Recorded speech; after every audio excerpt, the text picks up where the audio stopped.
আবারও চলতি মাসে ব্যাংক অ্যাকাউন্টে ঢুকতে চলেছে ২০০০ করে টাকা। তো কোন প্রকল্পের টাকা ঢুকতে চলেছে বিস্তারিত জানতে দেখুন।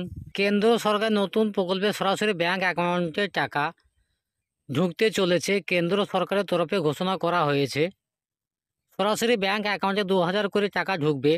যারা যারা দীর্ঘদিন ধরে টাকা পেয়ে যাচ্ছেন তাদের জন্য বিশাল বড় একটি সুখবর। এছাড়াও যারা নতুন করে আবেদন করেছেন বা নতুন করে আবেদন জানাবেন তারাও মাসে মাসে টাকা পেয়ে যাবেন এই প্রকল্পের মাধ্যমে। ইতিমধ্যে কেন্দ্র সরকারের তরফ থেকে আবারও ঘোষণা করা হয়েছে নতুন করে ব্যাংক অ্যাকাউন্টের টাকা ঢুকে যাবে। কবে টাকা ঢুকবে, নতুনরা কি করে আবেদন করবেন এবং কিভাবে আপনারা এই টাকা পাবেন বিস্তারিত জানতে ভিডিওটা প্রথম থেকে শেষ পর্যন্ত কন্টিনিউ করবেন। ভিডিও ভালো লাগলে অবশ্যই ভিডিওতে একটা লাইক করবেন। চ্যানেলে নতুন হয়ে থাকে চ্যানেলটা সাবস্ক্রাইব করে পাশে থাকা বেল আইকনটা অন করে রাখবেন। তো চলুন জেনে নেওয়া যাক। পশ্চিমবঙ্গের তথা সারা ভারতের সাধারণ গ্রামবাসী বেশিরভাগ মানুষজন কৃষি কাজের সঙ্গে যুক্ত। এছাড়াও অনেক মানুষ আছে যারা শ্রমিক শ্রেণী বা অন্য বাড়িতে কাজ করে বা অন্যের কাজ করে থাকে। এই সকল ব্যক্তিদের ব্যাংক অ্যাকাউন্টে সরাসরি ২০০০ করে টাকা ঢুকে যাবে। বিশেষ করে কৃষক সম্প্রদায়ের মানুষ বা অন্যের জমিতে কাজ করে বা যাদের নিজেদের জমির কাগজ রয়েছে তারা সকলে এই প্রকল্পের জন্য আবেদন জানিয়ে এই টাকা পেতে পারেন। প্রতি বছর এই প্রকল্পের মাধ্যমে ৬,০০০ থেকে ১২,০০০ টাকা পর্যন্ত ঢুকে যায়, অর্থাৎ কিস্তির মাধ্যমে এক একবার ব্যাংক অ্যাকাউন্টে ২০০০ করে টাকা ঢুকে এবং বছরে বেশ কয়েকটি কিস্তি ব্যাংক অ্যাকাউন্টে ঢুকে যায়। বিশেষ করে প্রধানমন্ত্রী কিষাণ সম্মান নিধি যোজনা সমগ্র দেশে ব্যাপক জনপ্রিয়তা অর্জন করেছে এবং এই প্রকল্পের মাধ্যমে উপকৃত হয়েছে প্রচুর মানুষজন।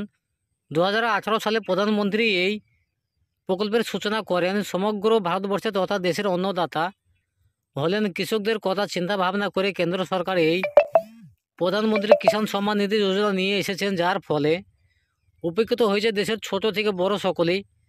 18 বছরের বেশি বয়স থেকে শুরু করে সর্বোচ্চ যে কোনো বয়স পর্যন্ত প্রার্থীরা এখানে আবেদন জানিয়ে এই প্রকল্পের টাকা পেয়ে যেতে পারেন মাসে মাসে। তবে ইতিমধ্যে ৬,০০০ করে টাকা দেওয়া হচ্ছে কেন্দ্র সরকারের তরফেই এবং এ কথা রয়েছে বছরে বছর থেকে নাকি আরও একটি কিস্তির টাকা বাড়ানো হবে, যার ফলে ৮,০০০ করে টাকা পেয়ে যাবেন সকলেই। ইতিমধ্যে দেশের ১২ কোটি কৃষকের অ্যাকাউন্টে এই টাকা চলে আসে কিস্তির মাধ্যমে। এছাড়াও আরও প্রচুর কৃষক রয়েছে যারা এখনও আবেদন জানাননি, তারা সকলেই এই প্রকল্পে আবেদন জানিয়ে টাকা পেতে পারেন। এই প্রকল্পে টাকা পাচ্ছেন এবং এখনও পর্যন্ত এই কেওয়াইসি করেননি তাদের বলে রাখা ভালো, অতি শীঘ্রই আপনারা নিজেদের মোবাইল দিয়ে নিকটবর্তী কোনো তথ্য মিত্র কেন্দ্র ই কেওয়াইসি করিয়ে নিতে পারেন। এটি না করলে পরবর্তীকালে সমস্যা হতে পারে বা টাকা ঢোকা বন্ধ হয়ে যেতে পারে। তো আশা করি আপনারা নিশ্চয়ই বুঝতে পেরেছেন কোন প্রকল্পের টাকা ঢুকতে শুরু করেছে কৃষকদের ব্যাংক অ্যাকাউন্টে। তো আমি আপনাদের এই ভিডিওর মাধ্যমে জানালাম। ভিডিও কেমন লাগলো অবশ্যই কমেন্ট করে জানাবেন। ভিডিও ভালো লাগলে অবশ্যই ভিডিওতে একটা লাইক করবেন। চ্যানেলে নতুন হলে চ্যানেল সাবস্ক্রাইব করে পাশে থাকা বেল আইকনটা অন করে রাখবেন। তো ভিডিওটা আজকের মতো এখানেই শেষ করছি। ধন্যবাদ।